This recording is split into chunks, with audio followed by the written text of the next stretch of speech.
or we'll continue with our lens part.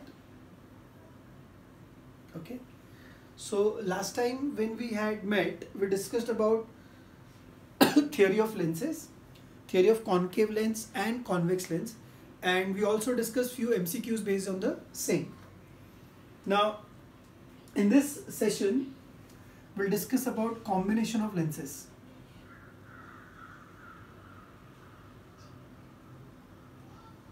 What happens if we have more than one lens? Then what is the total power? What is the effective focal length, etc, etc. So we can discuss it logically. See here, suppose बच्चों अगर एक lens होता और इसका refract करने का power P है, इस लेंस के साथ मान लीजिए एक और लेंस है जो उसके कांटेक्ट में है, तो क्या लगता है आपको बच्चों, जितने से ये रिफ्रैक्ट करेगा ये भी रिफ्रैक्ट ही करने वाला है, दोनों कॉन्वेक्स इन नेचर है. सो ओवरऑल जो सिस्टम का रिफ्रैक्टिंग पावर था that will increase. So by simple logic I can say that whenever two lenses are in contact like this, then the overall power of the combination will increase. तो एक तो हमको ये वाला case discuss करना है. दूसरा बच्चों ऐसे भी हो सकता है, देखो ये एक लेंस है और ये दूसरा लेंस है and they are separated by some distance, but still if you see overall this system will have some refracting power, even that we need to discuss. फिर एक लास्ट जो वैरायटी ऑफ क्वेश्चन यहाँ मिल सकती है वो ये कि इन दोनों लेंसेज के बीच का जो मीडियम है वहाँ पर कोई मटेरियल या मीडियम इंट्रोड्यूस करे of some other refractive index. जैसे अभी यहाँ पर कुछ भी नहीं यानी कि एयर है तो क्या होगा, और यहाँ पर अगर कोई मीडियम है विद सर्टेन रिफ्रैक्टिव इंडेक्स तो क्या होगा, that we need to discuss. So I will divide this into 3 subtypes. First is combination of lens में भी पहला when lenses are in contact. When lenses are in contact. Okay.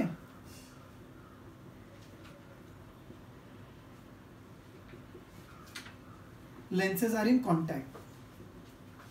मतलब separation के बीच का 0 है तो क्या होगा.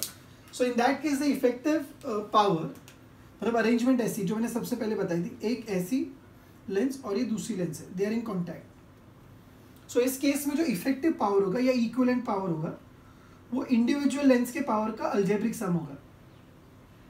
ठीक है. सो P1 प्लस P2 बहुत सारी अगर है सो डॉटेड डॉटेड. याद रखना बच्चों, जब आप ये फॉर्मूला यूज करोगे तो मेक श्योर दैट आपको जो पावर है वो with proper sign convention use करना चाहिए. कहने का मतलब अगर कन्वर्जिंग लेंस होगी तो पावर पॉजिटिव लिखा जाएगा और डाइवर्जिंग लेंस होगी तो पावर नेगेटिव लिखा जाएगा. इसको अगर मैं फोकल लेंथ के टर्म में लिखूं सो 1/f equivalent will be 1/f1 plus 1/f2 plus dotted dotted ऐसा आएगा. सो ये इफेक्टिव पावर है और ये इफेक्टिव फोकल लेंथ है. ठीक है. अब अगर लेंसेज कॉन्टैक्ट में तो है, सॉरी लेंसेज एग्जैक्टली कॉन्टैक्ट में नहीं है, लेंसेज आर सेपरेटेड.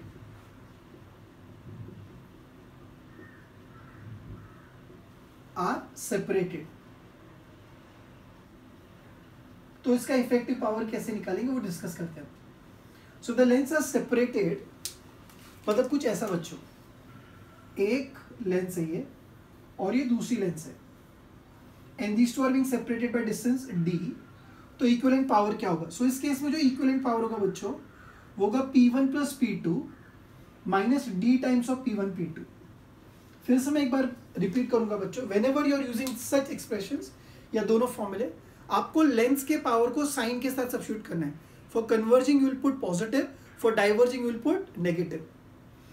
इसका ही टाइप बी जिसकी मैं पहले बात कर चुका हूं कि अब वापस से ऐसा ही कुछ है. अच्छा, एनीवेज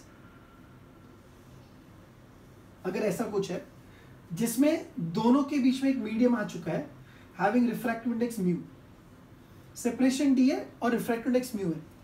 सो इस केस में जो इक्विवेलेंट पावर होगा that is given by P1 plus P2 minus d by mu P1 P2. So you have to keep this in mind. अब जैसे मैंने हर बार पावर के लिए लिखा है, आप इसमें फोकल लेंथ के लिए भी लिख सकते हो. क्या लिख सकते हो, 1/f equivalent will be 1/f1 plus 1/f2 minus d/f1 f2. Same way यहाँ पर क्या होगा, 1/f equivalent will be equal to 1/f1 plus 1/f2 minus d/μ f1 f2. P1 P2 is 1/f1 f2 ना. सो ये first type of variety of question है जो आज हम डिस्कस करेंगे. पहले हम थियरी डिस्कस कर रहे हैं, फिर इस पर कुछ MCQ भी डिस्कस करेंगे next session. So I hope it is clear. Please pause the screen and copy it down. Okay, now I hope you have already copied it. ठीक है. सो अब कॉम्बिनेशन ऑफ लेंस के बाद जो नेक्स्ट वैरायटी ऑफ क्वेश्चन है lens पर, वो है कटिंग ऑफ लेंस.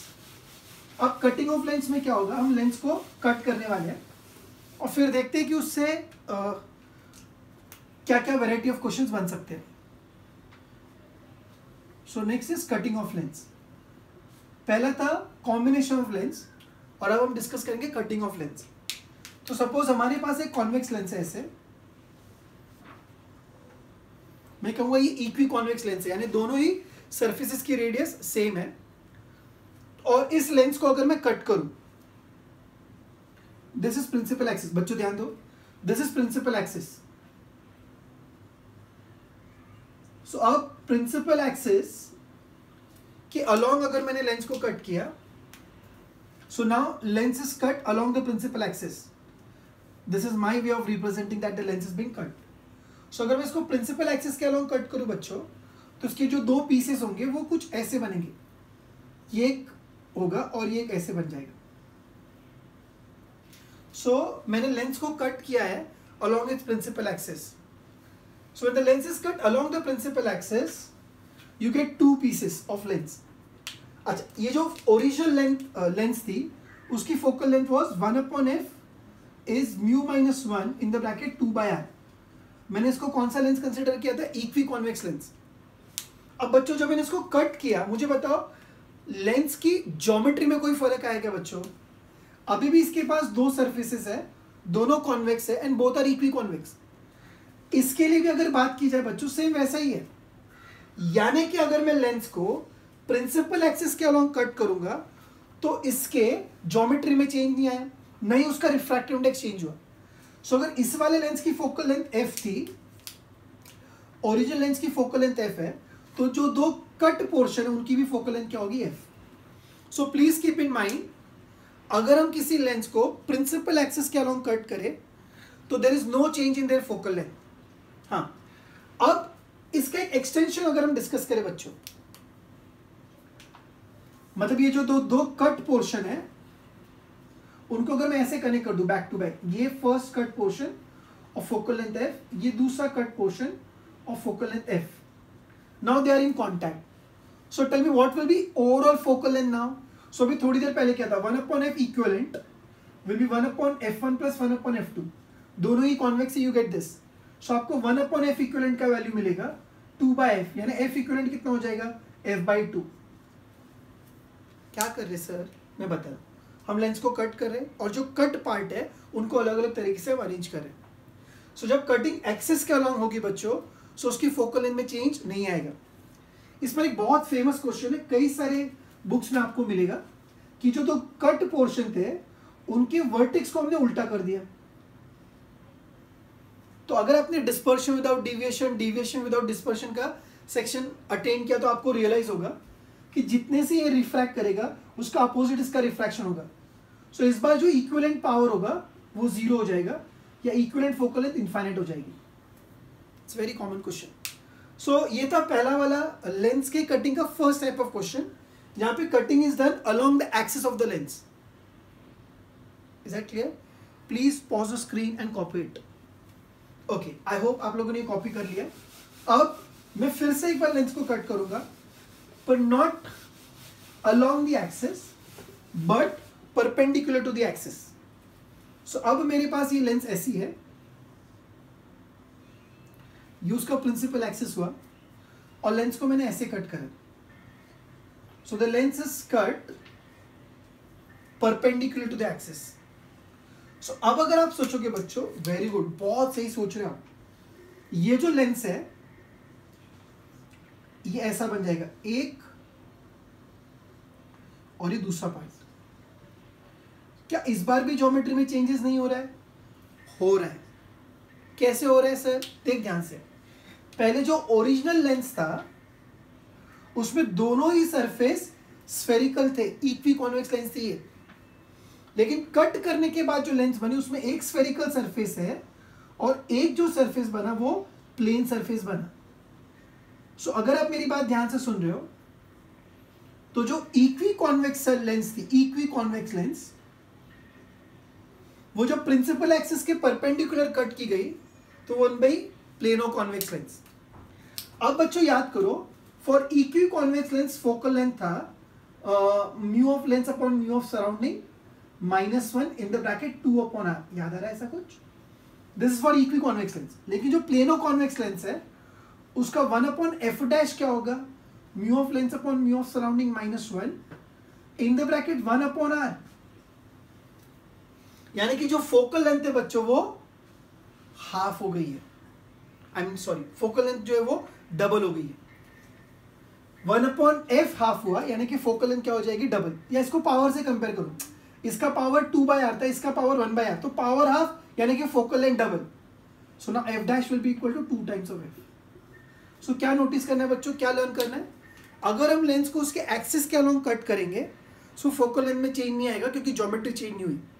पर अगर उसको परपेंडिकुलर टू एक्सिस कट किया तो उसके फोकल लेंथ में चेंजेस आएंगे because the geometry will change. As you can see from equi convex lens I have got a plano convex lens. So पहले जो फोकल लेंथ 2/r था, अब वो फोकल लेंथ हो गया 1/r। Fine, so F dash is 2f। अच्छा, अब अगर ये दोनों कट पार्ट को, जैसे पहले हमने क्वेश्चन किए थे, ये दोनों कट पोर्शन को अगर मैं ऐसे ज्वाइन करूं, एक लेंस ऐसे, इसका प्लेन सरफेस के साथ यहां पर मान लीजिए कॉन्वेक्स सरफेस आए, इसका इफेक्टिव फोकल लेंथ क्या होगा? 1 upon F equivalent will B 1 upon f1, यानी कि 1 अपॉन 2f, इसका 2f है, प्लस 1 अपॉन 2f होगा, यानी कि 2 अपॉन 2f होगा, यानी कि 1 अपॉन f होगा, यानी कि overall focal length remains the same अगर ऐसे अरेंज किया तो। अच्छा, अगर इसी को ऐसे अरेंज किया तो इसका कर्व्ड सरफेस और इसका कर्व्ड सरफेस भी फेसिंग है। सो इस बार क्या लिखेंगे वापस से? 1 upon F equivalent will B 1 upon 2f इसके लिए और उसके लिए भी 1 अपॉन 2f, यानी कुल मिला के वापस 1/f। सो आप दोनों, एक का प्लेन एक का स्फेरिकल सरफेस टच कर सकते हो, दोनों का स्फेरिकल सरफेस टच कर सकते हो। अगर आप दोनों का प्लेन सरफेस टच करोगे वापस ये हो जाएगा। यानी कि इन पार्ट्स को कैसे भी अरेंज करो फोकल लेंथ अभी भी f आने वाली है। जबकि पहले वाले केस में when you cut along the axis, तो अगर आप उनको बैक टू बैक अरेंज करो वर्टेक्स सेम रखकर, तो आपने देखा था पावर डबल हो जाता है, और अगर वर्टेक्स अपोजिट के तो पावर 0 हो जाता है। So this was cutting of lenses. हाँ, एक बात बच्चों मैं यहाँ पे जरूर आपके साथ डिस्कस करना चाहूंगा, पहले इसको नोट कर लो फिर आगे बढ़ते हैं। So please pause the screen and copy it.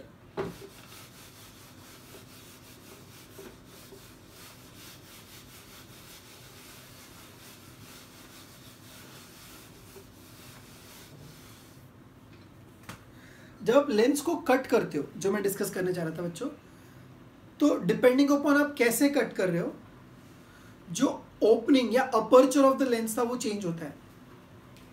Suppose if I cut the lens along its axis, lens को अगर आप एक्सिस के अलोंग कट करें ऐसे, तो ओरिजिनली जो एरिया, जिस एरिया पर लाइट फॉल हो सकती थी वो पूरा एरिया था, ये पूरा मिलता था हमको। अब अगर आप ऐसे कट करोगे बच्चों तो ओनली दिस पोर्शन, जो एक्सपोजर एरिया वो 1/4 हो जाएगा, क्योंकि डायमीटर सपोज पहले d था, अब वो सिर्फ d/2 हुआ ना। So the area of exposure will become 1/4, तो intensity of the light will decrease. मतलब इमेज अभी भी बनेगी बट पहले जितनी ब्राइट नहीं बनेगी। नहीं समझ में आ रहा क्या? इसका पावर सेम है, पावर सेम है, तो सर फर्क क्या है? ये कॉम्बिनेशन में जो इमेज बन रही थी और इस कॉम्बिनेशन से जो इमेज बनेगी उसकी इंटेंसिटी अलग होगी, क्योंकि इंटेंसिटी कौन डिसाइड करेगा? अपर्चर या ओपनिंग ऑफ द लेंस। जितनी बड़ी ओपनिंग उतनी ज्यादा लाइट जाएगी, जितनी ज्यादा लाइट जाएगी उतनी ब्राइट इमेज बनेगी। सो इस केस में intensity of the image will be less, या image will be less brighter अगर ऐसा अरेंजमेंट हुआ तो। सो ब्राइटनेस अगर आपको चेक करना है बच्चों क्वेश्चंस में, तो किस पे जाओगे आप? किसके बारे में सोचोगे? अपर्चर के बारे में या एरिया एक्सपोजर के बारे में? Please keep that in mind. Okay, अब कभी कभी बच्चों ऐसे भी क्वेश्चंस होते हैं, जैसे ये अगर ऐसा है, देखो एक लेंस है, लेंस, और उसमें उन्होंने क्या करा पता है, ऐसे बोल दिया कि एक लेंस को हमने ऐसे बनाया, यहाँ का रिफ्रैक्टिव इंडेक्स μ1, यहाँ का रिफ्रैक्टिव इंडेक्स μ2, यहाँ का रिफ्रैक्टिव इंडेक्स μ3। सो 3 अलग अलग रिफ्रैक्टिव इंडेक्सेस है, तो 3 अलग अलग लेंसेज की तरह ये बिहेव करेगा, ऐसा हम सोच सकते हैं। सो एक ही ऑब्जेक्ट के 3 इमेजेस बनेंगे। सो आपको एक सिंपल सा कॉन्सेप्ट याद रखना है बच्चों कि जितने रिफ्रैक्टिव इंडेक्स होंगे लेंस के अंदर, मटेरियल ऑफ द लेंस के अंदर, उतना ही आपको अलग अलग इमेजेस मिलेंगे। एक μ1 वाला लेंस था, एक μ2 वाला लेंस था, एक μ3 वाला लेंस था, उनको कंबाइन करके एक लेंस बने, तो कितनी इमेजेस बनेंगी? तो आंसर होगा 3। जितना नंबर ऑफ रिफ्रैक्टिव इंडाइसेस उतने नंबर ऑफ को क्या मिलने वाले हैं? इमेजेस। सो अब तक हमने आज के सेशन में क्या देखा? हाउ टू फाइंड इफेक्टिव और the effective focal length of combination of lenses, direct contact में सेपरेटेड विथ मीडियम, फिर कटिंग ऑफ लेंस हमने देखा along the axis and perpendicular to axis. Okay, अब हाँ, और एक बात हमने देखी कि ब्राइटनेस, इमेज की जो ब्राइटनेस है वो लेंस का अपर्चर डिसाइड करेगा, यानी वो एरिया जिस पर लाइट फॉल होने वाली है। Okay, now we shall move on to a next little difficult, थोड़ा सा confusing topic, and that is silvering of lenses. Silvering of lenses,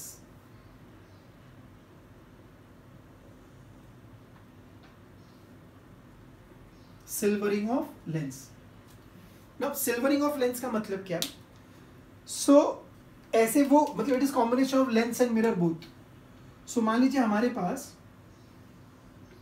एक इक्वी कॉन्वेक्स लेंस है और उसके एक सरफेस को मैंने ऐसे सिल्वर कर दिया, मिरर बना दिया,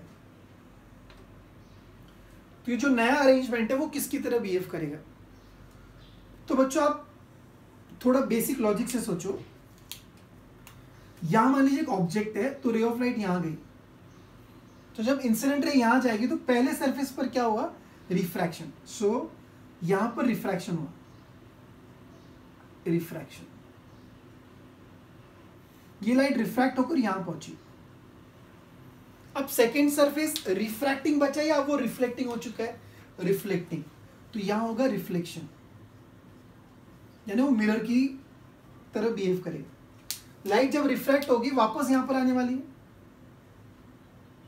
तो जब वापस से लाइट इस सरफेस पर आ रही, अब क्या होने वाला है? रिफ्रैक्शन। थोड़ा सा बेंड करके आप बता दीजिए, रिफ्रैक्शन। तो फाइनली इमेज यहां बनी। सो वापस से यहां पर क्या हुआ? रिफ्रैक्शन। यानी ऐसा अरेंजमेंट होने की वजह से लाइट 2 बार रिफ्रैक्ट होगी और 1 बार रिफ्लेक्ट होगी, यानी 2 बार आपको रिफ्रैक्शन के पावर के बारे में सोचना है और 1 बार रिफ्लेक्शन के पावर के बारे में सोचना है। ओके, और एक बात बच्चों जो हमको अच्छे से समझ में आनी चाहिए वो ये कि ओवरऑल अगर मैं देखूं तो लाइट गई और वापस वहीं पर आई है। सो लाइट का सेम मीडियम में वापस आना is reflection. Very good. So यानी अगर मैं लेंस को सिल्वर कर दूं तो ओवरऑल जो लेंस होगी वो एक मिरर की तरह बिहेव करेगी। लेंस किसकी तरह बिहेव करेगी? मिरर। अब इस सिस्टम का टोटल पावर क्या होगा उसके बारे में डिस्कशन करते हैं। क्या ये बात क्लियर है? वापस से एक इंसिडेंट रे गई, रिफ्रैक्ट हुई, रिफ्लेक्ट हुई, रिफ्रैक्ट हुई। सो 2 बार रिफ्रैक्शन और 1 बार क्या हो रहा है? रिफ्लेक्शन। सो जो भी है बच्चों, लाइट गई और वापस उसी मीडियम में वापस आ रही है। सो लाइट का सेम मीडियम में वापस आना is reflection. So overall silvering of lens की वजह से जो लेंस था वो एक मिरर की तरह बिहेव करेगा।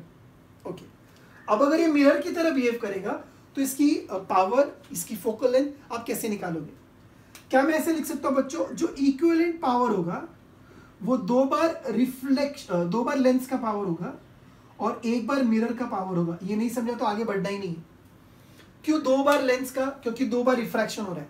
क्यों 1 ही बार मिरर का? क्योंकि रिफ्लेक्शन हो रहा है। अच्छा, अब क्या मैं इसको ऐसे लिख सकता हूं, देयरफॉर ये पावर के टर्म में लिखा, इसको हम फोकल लेंथ के टर्म में लिखे तो क्या होगा? उससे पहले मैं आपको याद दिला दूं कि for lenses we say that power is 1 upon focal length, but for mirror we say that -1 upon focal length. Do you remember that? Converging diverging के वक्त हम लोगों ने डिस्कस किया था। अच्छा, ओवरऑल ये जो सिस्टम है वो लेंस बना या मिरर बना? मिरर बना। सो अब मैं लिखने वाला हूं, देखो बच्चों ध्यान से, ये मिरर की तरह एक्ट कर रहा है, तो -1/f इक्विवेलेंट, जादू बताता हूं, मिरर में माइनस साइन इसलिए माइनस, ओवरऑल ये मिरर है, इज 2 टाइम्स ऑफ, क्या लिखा जाएगा, 1/, focal length of lens -1/, focal length of mirror. अब अगर आप माइनस साइन को एडजस्ट करो यहां पर, जो कि हमको करना ही चाहिए, सो आपको मिलेगा 1/f equivalent, 1/f equivalent is equal to 1/, focal length of mirror -2/, focal length of lens. Please इसको याद कर लीजिए, अगर आप लेंस को सिल्वर करोगे तो 1/f equivalent is 1/, focal length of mirror -2/, focal length of lenses. Is that clear? जब हम लेंस को सिल्वर करते हैं तो क्या होता है। अब इस पर अलग अलग टाइप के क्वेश्चन है बच्चों, जो हमको अच्छे से आने चाहिए, और जो भी 3 पॉसिबल वेराइटीज है वो मैं आपके सामने डिस्कस करूंगा। ठीक है बच्चों, लेट्स स्टार्ट। अब मान लीजिए हमारे पास इक्वी कॉन्वेक्स लेंस है,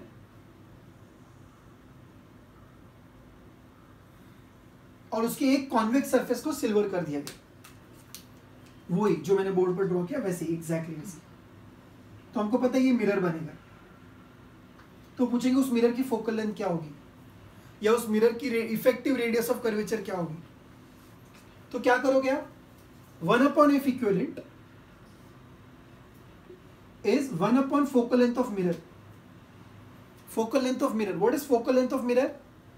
मिरर r/2। लेकिन अगर आप ध्यान से देखो, ये जो मिरर है कौन सा मिरर बन रहा है, ये रिफ्लेक्शन अंदर की साइड से होगा, so it will act as concave mirror.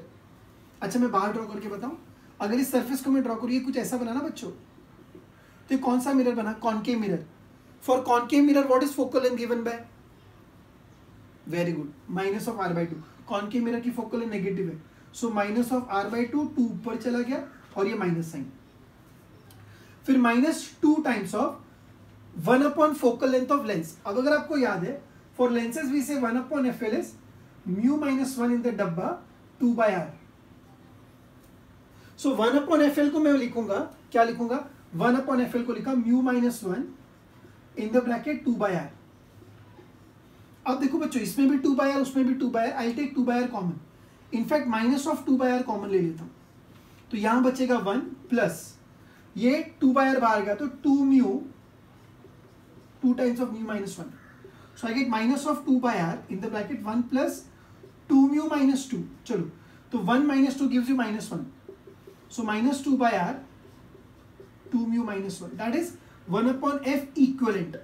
सो अगर मैं रेसिप्रोकल लिखूं तो इक्विवेलेंट फोकल लेंथ क्या आएगी, -r/2 इन द ब्रैकेट 2 अब देखो, जो ओवरऑल फोकल लेंथ आ रही है वो नेगेटिव आ रही है, यानी ऐसा करने पर ये कॉनकेव मिरर बनेगा, negative focal length concave mirror, और उसकी फोकल लेंथ क्या होगी, -r/2 2 या उसकी इफेक्टिव रेडियस ऑफ कर्वेचर क्या होगी, तो ट्वाइस ऑफ फोकल लेंथ करोगे तो आ जाएगा। So this is what you have to keep in mind when lens is silvered, equiconvex lens is silvered. I hope it is clear. Okay, अब बच्चों अगर हमारे पास एक प्लेनो कॉन्वेक्स लेंस है, प्लेनो कॉन्वेक्स लेंस, और उसके कॉन्वेक्स सरफेस को सिल्वर किया, कॉन्वेक्स सरफेस को, सो प्लेनो कॉन्वेक्स के कॉन्वेक्स सरफेस को सिल्वर किया, तो ये और ये एक ही बना, बस सेम है, सिर्फ जो लेंस आपकी इक्वी कॉन्वेक्स थी, अब वो लेंस आपकी प्लेनो कॉन्वेक्स बन गई। तो फॉर्मूला क्या लिखेंगे हम, 1/f इक्विवेलेंट विल बी, वापस से मिरर अभी भी कॉनकेव मिरर है, सो -2/r, r/2 माइनस उल्टा, -2 टाइम्स ऑफ, ब्रैकेट में क्या लिखेंगे, μ-1 2/r, नहीं, we will write μ-1 1/r। Okay, what can be taken as common, -2/r अगर हम कॉमन ले तो यहां बचा 1 प्लस ये 2/r बाहर गया तो μ-1, सो +1 -1 कैंसिल, सो आपको मिला 1/f equivalent is equal to -2 μ/r और I can say f equivalent is equal to what, minus r by 2 mu. Please keep this in mind.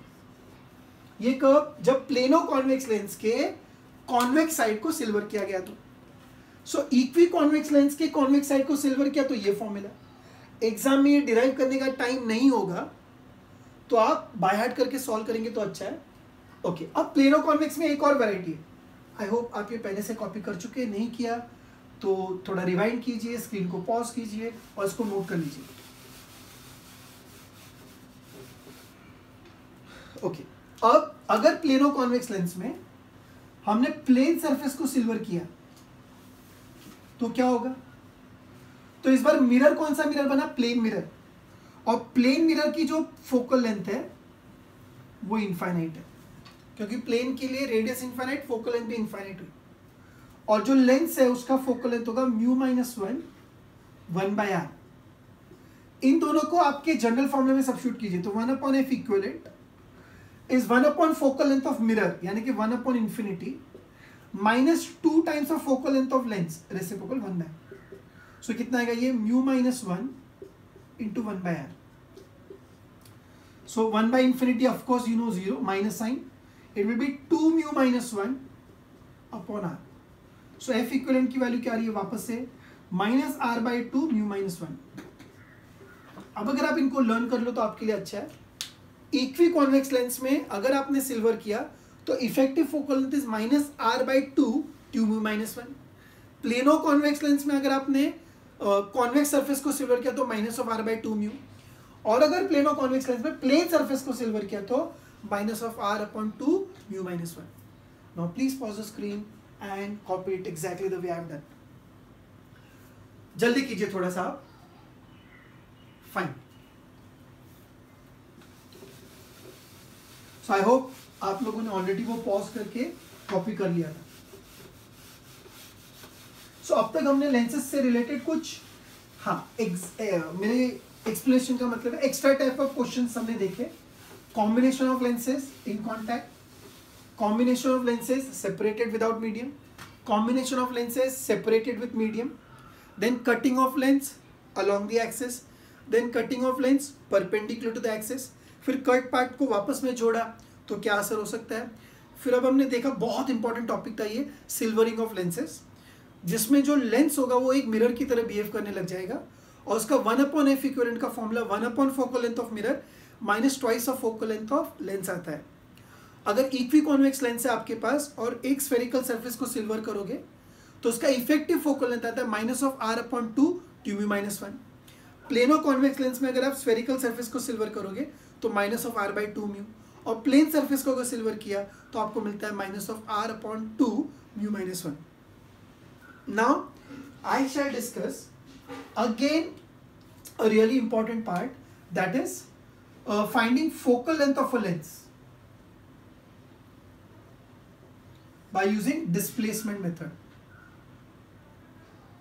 कई बार बच्चों इस पर as it is formula based question आ चुका है। सो हम डिस्प्लेसमेंट मेथड को बहुत अच्छे से समझते हैं। यहाँ पर भी मैं डायरेक्ट फॉर्मूला दे सकता हूँ बच्चों, पर ये वही वाला टॉपिक है जहाँ अगर डेरिवेशन आपको पता है तो डिफिकल्ट क्वेश्चन आप इजीली मैनेज कर पाओगे। सो आई एक्सप्लेन यू कि डिस्प्लेसमेंट मेथड है क्या। डिस्प्लेसमेंट मेथड में बच्चों हम ऑब्जेक्ट और स्क्रीन, मतलब जहां हम इमेज बनाने वाले उनके बीच का डिस्टेंस फिक्स रखेंगे। ऑब्जेक्ट और स्क्रीन जहां इमेज बन रही है उनके बीच का डिस्टेंस फिक्स होगा और एक लेंस होगी जो मैं मूव करूंगा। सो यहां पर हम लेंस को डिस्प्लेस करने वाले हैं, so we called it displacement method. ठीक है, किसके बीच का डिस्टेंस फिक्स है? वेरी गुड, ऑब्जेक्ट और स्क्रीन के बीच का। प्लीज ध्यान देना, बहुत ही इंटरेस्टिंग और इंपॉर्टेंट पार्ट है।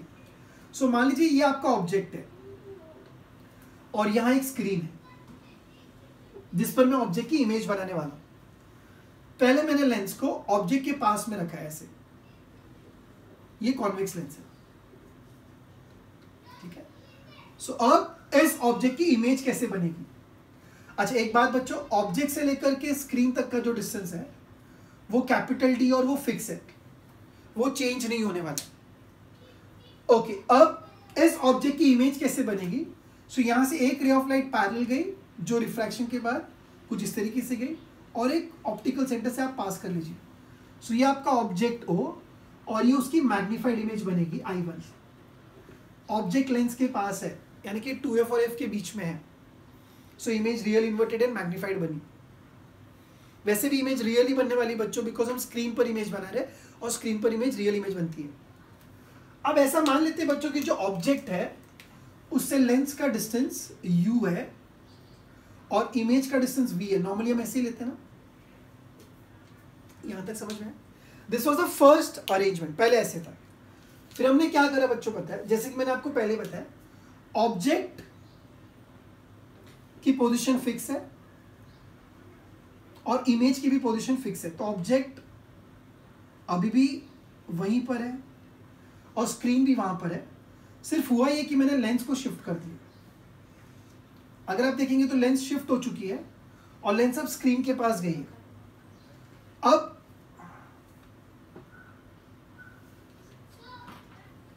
यहां पर ओके, एक रे ऑफ लाइट फिर से मैं ऑप्टिकल सेंटर से पास करूंगा तो स्ट्रेट जाएगा वो। एक रे ऑफ लाइट पैरेलल गया और रिफ्रैक्ट होकर यहां बना। ये जो इमेज होगी वो ऑब्जेक्ट के रिस्पेक्ट में डिमिनिश्ड होगी। सर O1 O2 क्यों नहीं लिखा? बिकॉज ऑब्जेक्ट वही है बच्चों, इमेज का साइज चेंज हुआ। आपको ध्यान ये रखना है बच्चों कि लेंस उतना दूर लेकर के जाओ, सपोज जैसे टोटल डिस्टेंस d इज 50, ध्यान देना ये 10 था, ये 40 था। आपको लेंस को इस तरीके से मूव करें, या नीचे एक स्केल होती है, आप लेंस को इस तरीके से मूव करो कि अब ये जो डिस्टेंस था ये हो जाएगा 40 और ये 10 बच जाएगा फिर। सो यानी कि बच्चों जो u था अब वो v बन चुका है, इमेज डिस्टेंस, और जो फर्स्ट केस का इमेज डिस्टेंस था अब वो ऑब्जेक्ट डिस्टेंस बन चुका है। यहां तक सब साथ में ओके। अब मेरे बच्चों सिंपल सिंपल क्वेश्चंस मैं आपसे पूछूंगा और आप उनके आंसर देने की कोशिश कीजिए।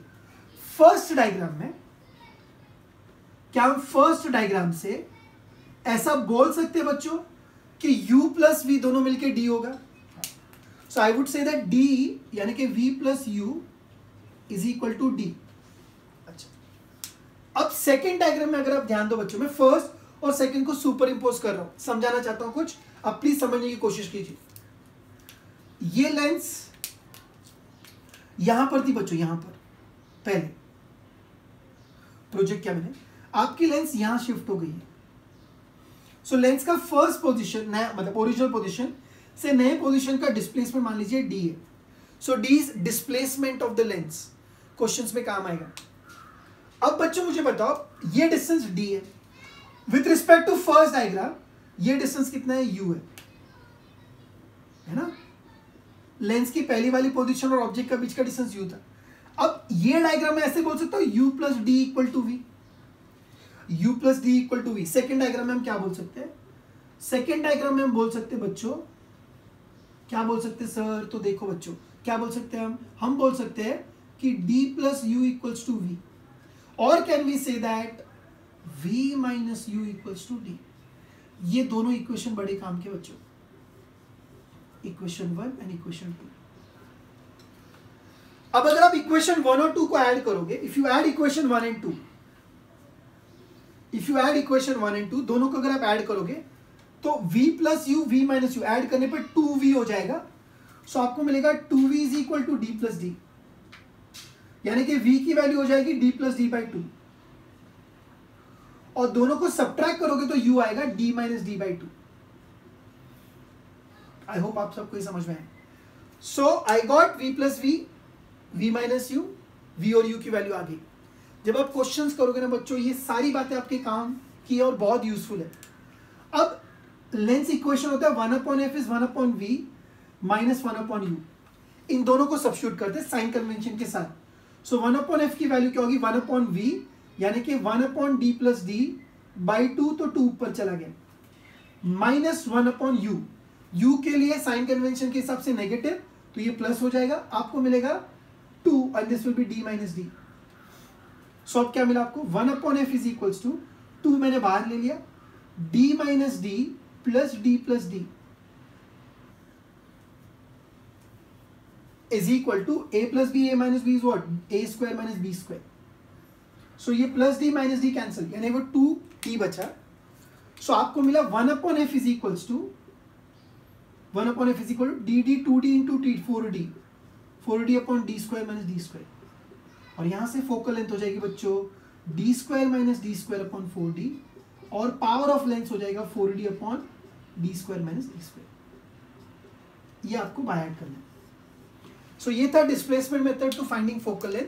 सो by displacement method focal length की फॉर्मूला क्या होगी, D square minus D square upon 4d, capital D square minus small D square upon 4 times of capital D. समझ में आ रहा है? अच्छा, अब आप ये टर्म्स को वापस d plus D D minus D लिख सकते हो, अलग अलग फॉर्म में अरेंज कर सकते हो। फोकल लेंथ का फॉर्मूला v और u के टर्म में आप ला सकते हो, अलग अलग बातें वो हम कर सकते हैं। Is that clear? First formula, second formula, third and fourth formula, इतना आपको अच्छे से पता होना चाहिए। अच्छा, अब अगर आपको मैग्निफिकेशन, कुछ और बातें जो हमारे लिए काफी ही इंपॉर्टेंट है बच्चों।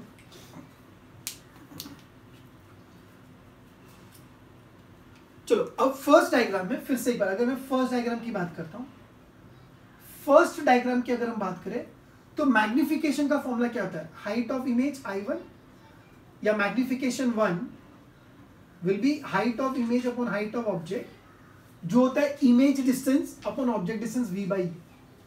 सेकेंड डायग्राम में अगर हम देखें बच्चों, सेकेंड डायग्राम में अगर हम देखें, please pay attention, second diagram में देखें, सेकेंड डायग्राम में अगर आप देखोगे तो मैग्निफिकेशन 2 क्या होगा, सेकेंड वाली इमेज की height upon object will be u by v।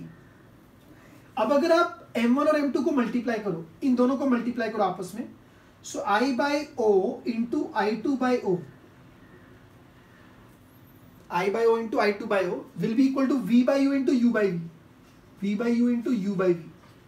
Cancel होगा, v square by u square मत बोल देना। सो ये कैंसिल होगा तो 1 बचे, यानी कि I1 I2 will be equal to o का स्क्वायर, यानी साइज ऑफ ऑब्जेक्ट क्या होगा, square root of I1 I2। और एक फॉर्मूला जो डिस्प्लेसमेंट मेथड में एमसीक्यू में काम आता है, मैं डिस्प्लेसमेंट मेथड में सारी पॉसिबल क्वेश्चंस कवर करने की कोशिश कर रहा हूं। कैपिटल डी स्मॉल डी की वैल्यू, v और u की वैल्यू, फोकल लेंथ पावर का formula, magnification individual, and height of object square root of I1 I2।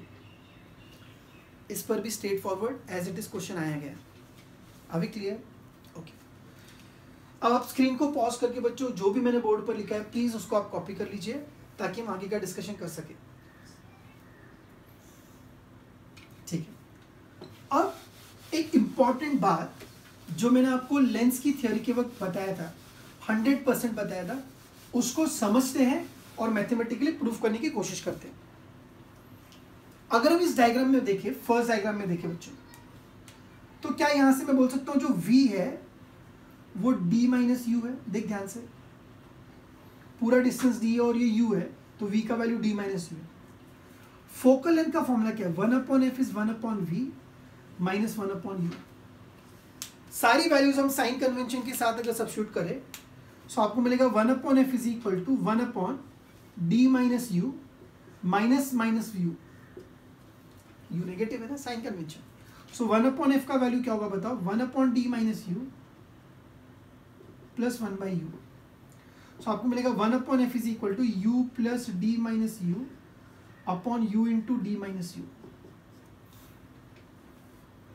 अब ये plus u minus u cancel हुआ, क्या हम इसको ऐसे लिख सकते हैं, f को यहां और इसको इस तरह भेज दो, du minus u square will be equal to df।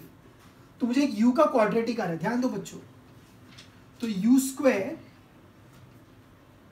Minus du plus df equal to 0। अब ये u का क्वाड्रेटिक है तो इसके रूट्स क्या होंगे, आई होप आपको क्वाड्रेटिक के रूट फाइंड करने आते हैं। x is minus b plus minus root of B square minus 4ac upon 2a। तो यहां से अगर आप देखोगे तो a का वैल्यू इज 1, b का वैल्यू इज माइनस डी और c का value is d into F.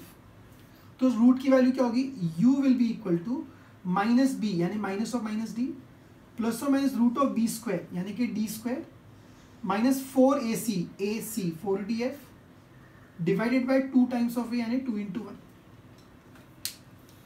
अब अगर आप देखोगे तो u की वैल्यू आएगी, u will be equal to ये प्लस हो गया, डी प्लस और minus D square minus 4df upon 2, D plus और minus square root of D square minus 4df upon 2। Sir आप क्या कर रहे हो मैं बता रहा हूं, आप सिर्फ साथ में रहो।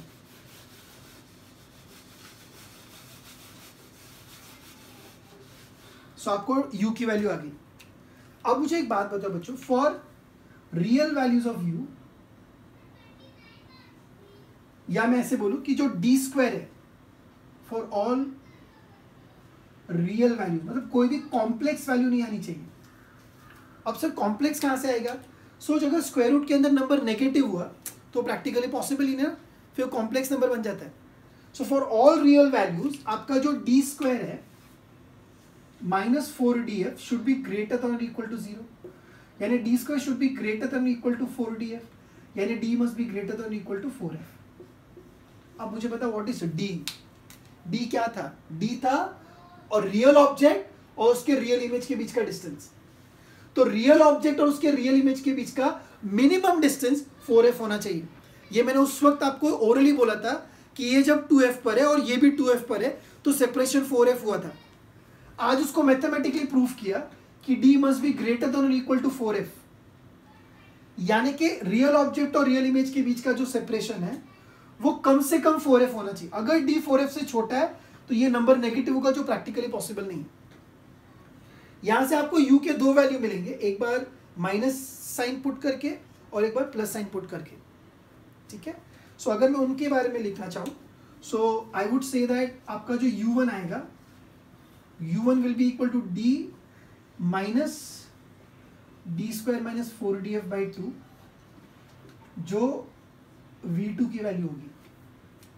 सेकेंड केस का इमेज डिस्टेंस, सेकेंड डायग्राम मैंने यहां से हटा लिया, और जो u2 होगा u2 वो आपको मिलेगा d plus square root of D square minus 4df upon 2, ये आपका फर्स्ट केस का v1 होगा। तो जो ऑब्जेक्ट डिस्टेंस है वो करस्पॉन्डिंग इमेज डिस्टेंस आ रहा है, और जो इमेज डिस्टेंस है वो करस्पॉन्डिंग ऑब्जेक्ट डिस्टेंस आ रहा है, इसलिए इसको कॉन्जुगेट फोकाई भी कहते हैं। क्या ये क्लियर है? ये समझ में आई है कि रियल ऑब्जेक्ट और रियल इमेज के बीच का minimum distance for a convex lens should be greater than और इक्वल टू, मिनिमम इक्वल होगा 4f, उससे बड़ा होगा तो ज्यादा अच्छा है। And that is the reason why मैंने एक्सप्लेन किया। डिस्प्लेसमेंट मेथड के साथ जुड़ी एक और बात है बच्चों, जो अगर हम डिस्कस करें तो बेहतर होगा हम सबके लिए।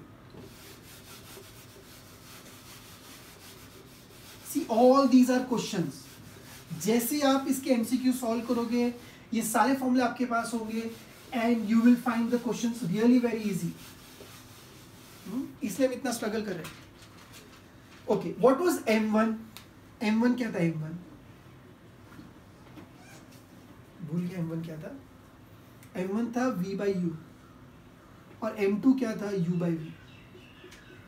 अब अगर मैं बोलूं what is m2 minus m1, आप m1 माइनस m2 भी कर सकते हो। m2 माइनस m1 क्या होगा? सो m2 माइनस m1 हो जाएगा u by v minus v by u, यानी कि u square minus v square upon v into you. तो क्या हम इसको ऐसे लिख सकते हैं? देयरफॉर m2 माइनस m1, ध्यान दो m2 minus m1 will be u plus v, u minus v upon uv। सो उसको अलग से क्यों लिखा मैं बताता हूँ क्यों लिखा।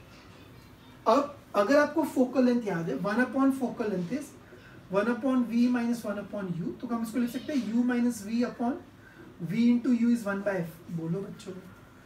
सो u minus v upon u v, देखिए आया ना? क्या मैं उसको 1 बाय f लिख सकता हूँ? हाँ। सो मैं बोल सकता हूँ m2 minus m1, m2 minus m1 की जो वैल्यू होगी वो होगी u प्लस v, और u minus v upon u v बन जाएगा 1 बाय f। क्लियर है? और u प्लस v का वैल्यू d होता है, तो यहां से मैं क्या लिख सकता हूं? f will be equal to u plus v is d upon m2 minus m1। ये भी एक शॉर्टकट आपको यूजफुल होगा। Is that clear? So these are, मतलब इतने सारे फॉर्मूले रिलेटेड टू डिस्प्लेसमेंट मेथड जो आपके काम में आ सकते हैं। Okay, so we shall stop here, और अगले सेशन में हम इसके MCQs लेने वाले हैं। Thank you so much.